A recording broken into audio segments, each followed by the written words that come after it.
So Halloween's right around the corner, and I like doing DIY projects for movies and shows. Clearly you can see. And one of my favorite movies that I like watching during Halloween time is Ghostbusters. Ow, that's gonna leave a mark. The power of pain compels you!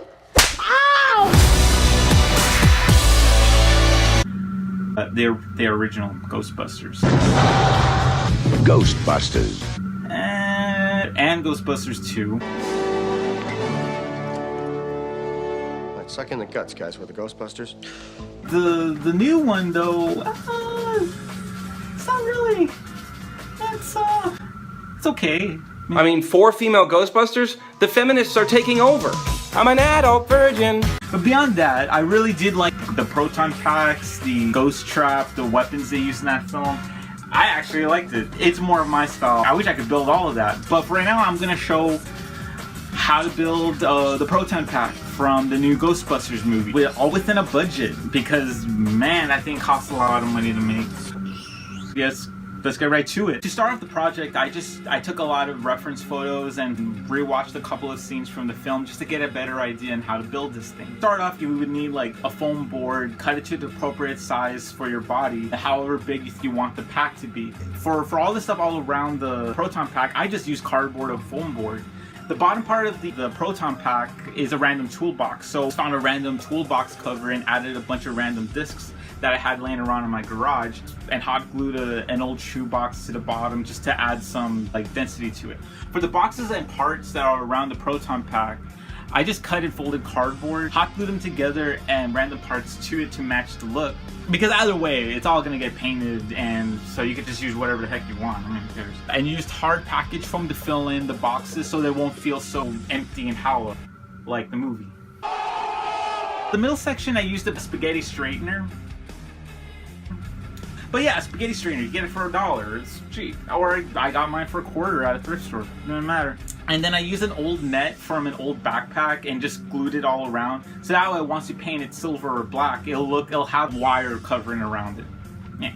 And then once you're done with that, just glue all the parts in for the proton pack. So you might have to like add a lot more hot glue or even Gorilla Glue, but once it's all secured, you're pretty much set.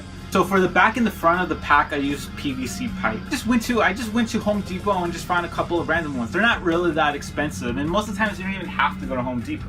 I found the PVC pipe at a thrift store for some old projects, and I just bought them all for $1. But even then, going to Home Depot or Lowe's, it ain't gonna cost that much if you're just using it for the frame or for the front.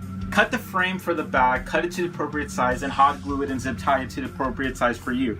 And then once you're done with that, there's a lot of details that you're gonna have to add to the pack. And so basically, for little things that I kind of missed, I just used foam sheets and hot glue sticks and just random objects and just added them all around the pack. And then I painted it metallic and black.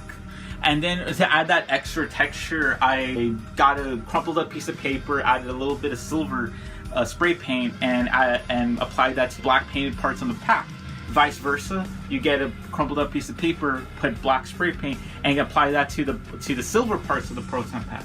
The proton pack is basically, like, it looks gritty because it's all homemade. If you want to make it look film accurate, that's the way I did. But if you want to make it look shiny and new, yeah, that's a good way to go. It's not bad. It's whatever. For the backpack strap, I just found an old backpack that I had, cut off the top and bottom parts of the strap, spray painted the sides of it gray, and then I went to my local Hobby Lobby and got neon orange acrylic paint that costs $1 and applied it. Once the strap dried, just hot glue it and zip tie it to the back of the frame. There, you basically got a backpack ready. Once the entire backpack is dry, to add that cool lighting effect, I just went on eBay and found an emergency flare light. They usually cost like maybe under $15. Zip tie it to the middle of the backpack inside the spaghetti straightener and cut a little hole in the back so you could turn on and off the proton pack.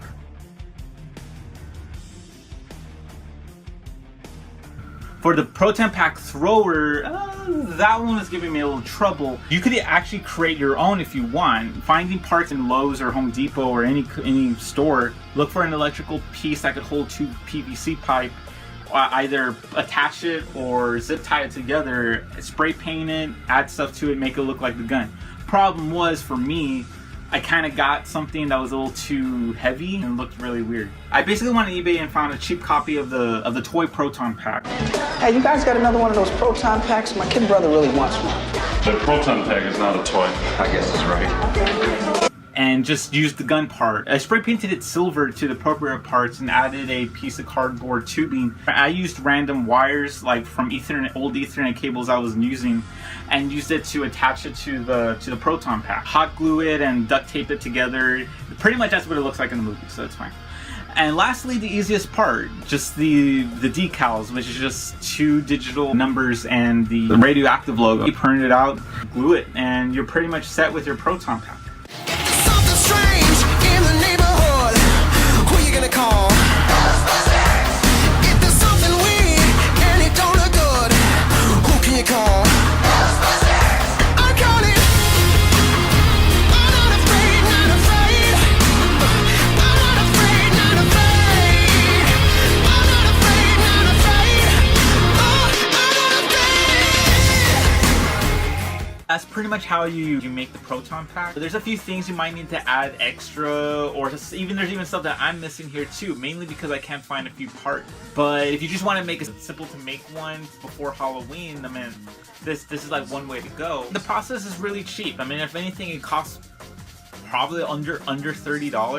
Well, $45 for me because I paid $15 for the gun. If you have like parts laying around and you even have like the tools, it could even be cheaper than that. It's a simple project that takes like a week to make. Hopefully you enjoyed the video, and I'll make more DIY projects soon, including like my usual film reviews. Thanks for watching. I hope you enjoyed the video. Thank you guys.